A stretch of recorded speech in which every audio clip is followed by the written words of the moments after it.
नमस्कार, मैं हूं सोनिया तोमर। हमारे चैनल में आपका स्वागत है। आइए चलते हैं आज की खबरों की ओर।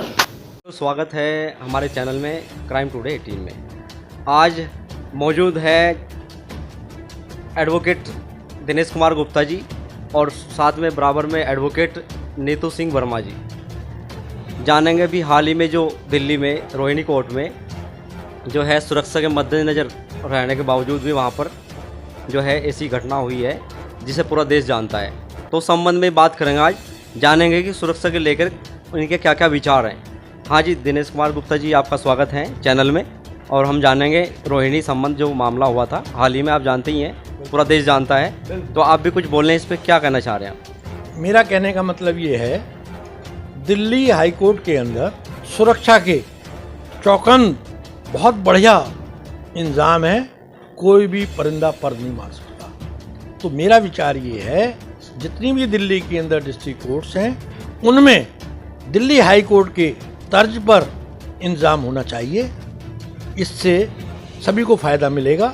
जो क्लाइंट्स आते हैं, जिनके केसेस होते हैं, उन पे भी कोई वारदात नहीं होगी, सुरक्षा मिलेगी। और जो वकील आते हैं उनको भी सुरक्षा मिलेगी। कोर्ट के अंदर जो भी एंट्री करेगा सबको सुरक्षा मिलेगी। सारा इंतजाम दिल्ली हाई कोर्ट और सुप्रीम कोर्ट के पैटर्न पे होना चाहिए।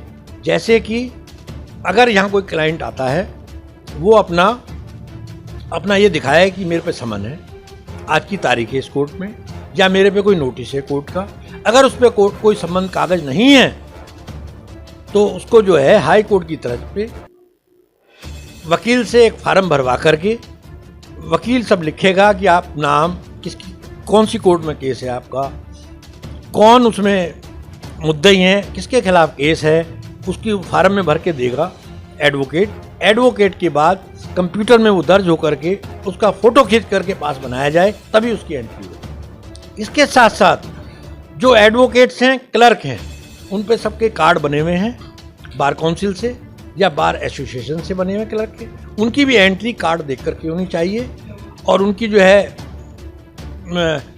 स्कैनिंग होनी चाहिए, तलाशी, कार्ड देखने के बाद तलाशी होनी चाहिए। तलाशी के बाद वो जैसे मेट्रो में करते हैं इस तरीके से होनी चाहिए। उसके बाद एक्सरे मशीन के द्वारा उनको गुजरना चाहिए। अगर उन पर कोई सामान है तो जब भी पुख्ता इंतजाम हो सकेंगे। और इसके साथ साथ जो वकीलों की गाड़ियाँ होती हैं, व्हीकल, उनका एक एंट्री होनी चाहिए एक तरफ से एग्जिट होनी चाहिए। जिस तरीके से हाई कोर्ट और सुप्रीम कोर्ट में है, हाई कोर्ट में जब ऐसी एंट्री होती है तो जब भी वो उसकी स्कैनिंग हो जाती है गाड़ी की स्कैनिंग के बाद ही वो गाड़ी एंटर होगी बैरिकेड से द्वारा। बैरिकेड जब ही खुलेगा जब उसकी गाड़ी की एंट्री हो जाएगी। और एंट्री में वो कार्ड निकलता है, कार्ड आप अपने पास रख लें वकील साहब। उसके अलावा वकील के अलावा कोई एंट्री नहीं होगी गाड़ी की। उसके बाद एंट्री होने के बाद जब कोर्ट से वो बाहर जाएंगे तो एग्जिट गेट से बाहर जाएं। एग्जिट गेट से बाहर जाने के से पहले वो अपना एडवोकेट का काउंटर पे जाके कंप्यूटर से वेरीफाई कराएं कि वो एडवोकेट हैं। जब वो कार्ड वेरीफाई हो जाएगा, कार्ड उसमें डालेंगे, जब भी बैरिकेड खुलेगा और गाड़ी एग्जिट होगी। अगर उस पर कार्ड वेरीफाई नहीं होता है, गाड़ी किसी वकील की नहीं है या वकील नहीं है, तो उसकी गाड़ी बाहर नहीं जाएगी, उस पर जुर्माना लगा जाएगा, गाड़ी इंपाउंड भी की जा सकती है। इस तरीके से व्यवस्था हो तो बहुत बेहतर रहेगा। कोई आगे के भविष्य में वारदात होने के चांस नहीं है। धन्यवाद। सुना आपने, कितनी अच्छी बात बताई है सुरक्षा को लेकर के। अभी बैठे हैं पास में नीतू सिंह वर्मा, इनसे पूछेंगे कि वो बंदूक जो पिस्टल लेके पहुंचे हैं रोहिणी कोर्ट में, और सुरक्षा भी वहां पे मौजूद थी, लेकिन फिर भी इतना बड़ा हादसा हुआ है कि वहां पे जो है गोलियां चली हैं जज साहब से ठीक पास में।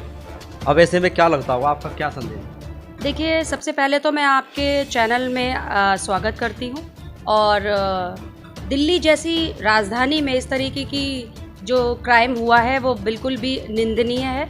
और समाज में इस तरीके की कोई भी चीज़ होनी नहीं चाहिए। इतने कड़े सुरक्षा के नियम होने के बावजूद भी एक कोर्ट परिसर में पुलिस और सीएफओ जवान के सामने होते हुए भी इस तरीके की दुर्घटनाएं और इस तरीके की जो वारदात हुई है वो बिल्कुल भी ठीक नहीं है। इसके लिए मैं यही कहना चाहूँगी कि सुरक्षा के जो नियम है, सुरक्षा पे हमारे कोर्ट परिसर, हमारी बीसीडी, उसको पूरा ध्यान देना चाहिए। क्योंकि एक एडवोकेट जो काम कर रहा है उसके लिए सुरक्षा होनी बहुत ज़रूरी है।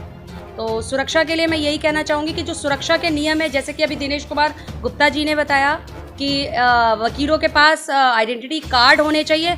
आइडेंटिटी कार्ड से नहीं है मतलब आपको डिजिटली कार्ड, मैं कहना चाहूँगी कि अगर वकीलों के पास डिजिटली कार्ड्स होंगे परिसर में आने और जाने में, अगर इस तरीके का कोई भी बायोमेट्रिक सिस्टम होगा तभी हम उस पर कड़ी नज़र रख सकते हैं और इसी तरीके से आइडेंटिफाई हो सकता है कि वो पर्टिकुलर वकील है। एक कोर्ट के अंदर वकील की ड्रेस में अंदर आना, ये कहीं ना कहीं दिल्ली जैसी राजधानी में चैलेंज की बात है। इसमें पूरे सिस्टम को हिला के रख दिया है और कहीं ना कहीं ये सवाल खड़े हो गए हैं प्रत्येक हर व्यक्ति के सामने कि इतने सुरक्षा के बावजूद भी इस तरीके की जो वारदात हुई हैं वो बिल्कुल भी उचित नहीं है।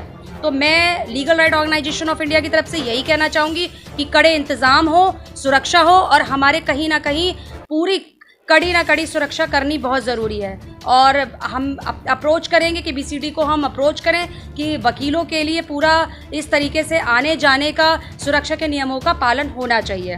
तो सारे परिसर में जितने भी डिस्ट्रिक्ट हैं, हमारी 7 डिस्ट्रिक्ट्स हैं दिल्ली के अंतर्गत, तो उसके अंदर आपको अभी से ही सारे सुरक्षा के नियमों को इम्प्लीमेंटेशन कराने के लिए पूरा जिम्मेदारी लेना चाहिए, आने से लेकर जाने तक। और कोर्ट परिसर के अंदर जैसे कि अभी दिनेश कुमार गुप्ता जी ने बताया कि सुप्रीम कोर्ट और हाई कोर्ट के अंदर जिस तरीके का सिस्टम फॉलो होता है उसी तरीके का सिस्टम अगर हमारे इन्हीं डिस्ट्रिक्ट कोर्ट में फॉलो होगा तभी हम इस वारदातों को रोक सकते हैं, वरना नहीं रोक सकते। अभी मैं सुबह की बात बता देती हूँ कि यहाँ पर कोर्ट, ये वारदात अभी तुरंत ही की हुई है कि 3-4 दिन पहले या अभी हाल में ही हुआ है। आप देखिए कि अभी मैं सुबह आई हूँ और सिर्फ ये पूछा एडवोकेट है और मुझे अंदर जाने दिया, क्यों नहीं पूछा। तो इस तरीके की चीज़ों को ख़त्म करने के लिए हमारे पास एक कार्ड होना चाहिए कि एडवोकेट्स के पास तो डिजिटल कार्ड होना चाहिए कि एक स्कैनिंग मशीन हो कि वहाँ पर वो कार्ड दिखा के अंदर कोर्ट परिसर में आएंगे।